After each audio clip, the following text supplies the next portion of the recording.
আজি গুৱাহাটীৰ CGM কোৰ্টত SITয়ে দাখিল কৰিলে অসমৰ হাৰ্টথ্ৰব তথা সূৰ্যকণ্ঠ জুবিন গাৰ্গৰ হত্যাকাণ্ডৰ চাৰ্জশ্বিট। আজি SITয়ে ৩৫০০ পৃষ্ঠাজোৰা চাৰ্জশ্বিটৰ লগতে ৩০০তকৈও অধিক লোকৰ ভাষ্যপ্ৰমাণৰ তথ্য সহকাৰে দাখিল কৰিলে চাৰ্জশ্বিট। চাওক গুৱাহাটীৰ পৰা বিশ্বজিৎ সাহাৰ প্ৰতিবেদন AIN লাইভ।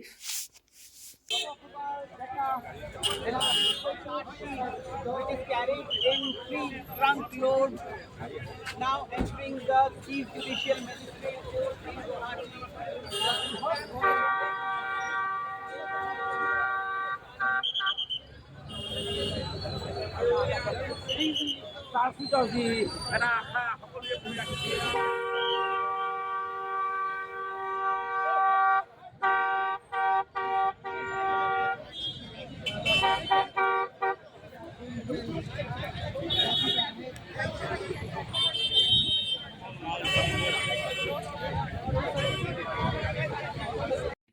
যিকোনো খবৰ আৰু বিজ্ঞাপনৰ বাবে যোগাযোগ কৰক 7896121996।